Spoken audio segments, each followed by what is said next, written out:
I had a whole nother video planned, but I'll get to it in my next video.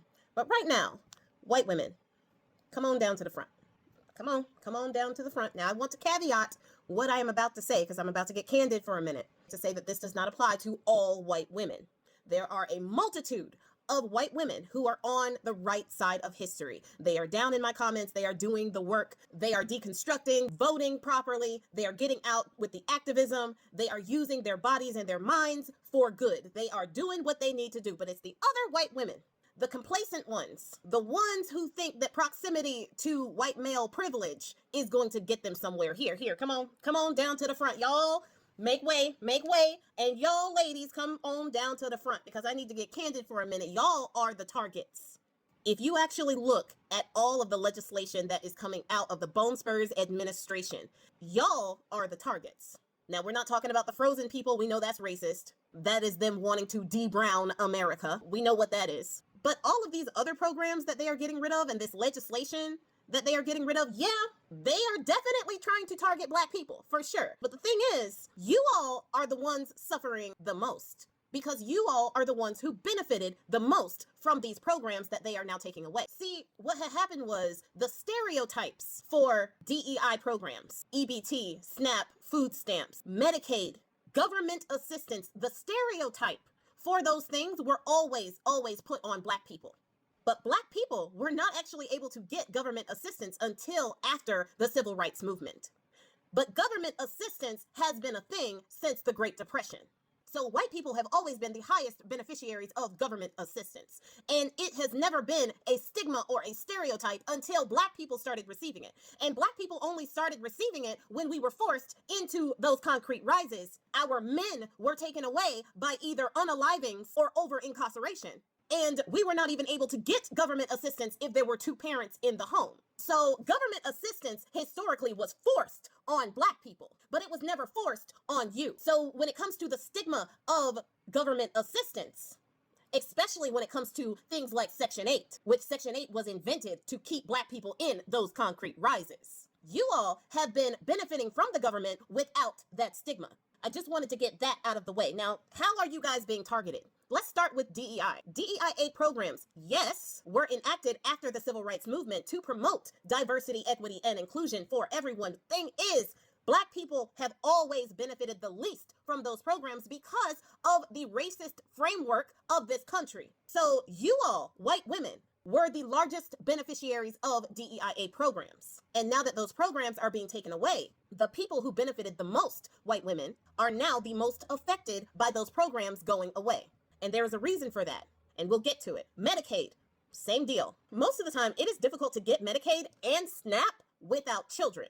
And anytime that a Black woman has more than 2 children, we are looked at as hoes in the street. But white women, especially quote unquote good Christian white women, are encouraged to have as many children as possible. And they are the largest beneficiaries of SNAP benefits, aka food stamps, and Medicaid. White people in general are the largest beneficiaries of those programs, and white women are the largest subsect of that group. And speaking of children, the taking away of bodily autonomy, that policy 100% targets white women. When RFK Jr. and Dr. Phil got up on that podium and said we need more babies, do you think they were talking about people like me? If Black women started having more babies, they'd be pissed, okay? They're not talking about us. They don't want any more Black babies. They want white babies. So whose vajayjays are they going after? Yours!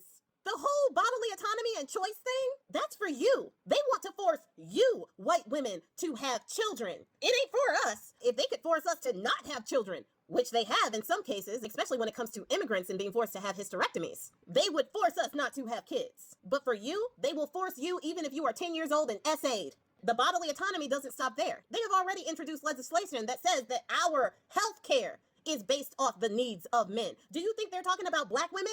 No. White women healthcare is based off the needs of entitled white men.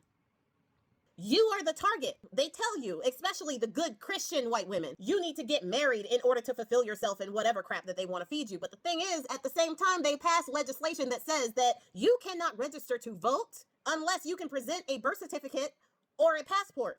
If you are poor and don't have a passport, you will not be able to vote if you've gotten married. because your name, your married name now, is not the same as your birth certificate. So if you try to register to vote and they ask for your birth certificate, you're not going to be able to register because you have your husband's name. They don't want you to vote. So all of these policies, the DEI policies that you think affects Black people most, they don't. They affect you.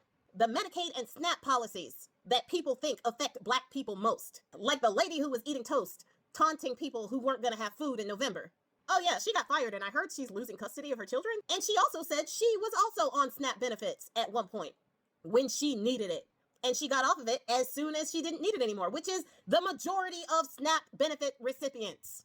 They're not on it because they want to be. They're on it because they qualify to be on it because they need it. But I digress. So DEI, which is actually DEIA, but it's more of a zinger for Black people if it's DEI.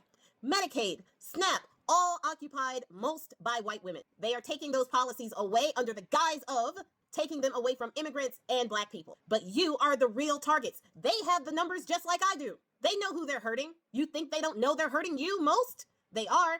Why? Because they don't want you to work. They don't want you to be able to control your own bodies. They want you barefoot and pregnant in their kitchens, doing what you're told, cleaning and cooking for them. That is where they want you to be. And you are cheering these policies on. You are cheering on your own demise because you think it is hurting Black people or immigrants, not the white ones, because y'all don't give a shit about those. Black and brown immigrants, you think it's hurting them. You think it's hurting Black and brown people. But in essence, it's hurting you. Not being able to choose whether or not you have a kid in this country, even if you are SA'd or your life is in danger, targets you. Yes, Black women are 100% affected by it because our mortality rates are already higher than everyone else because doctors do not listen to us and our pain in the hospital. That is by design.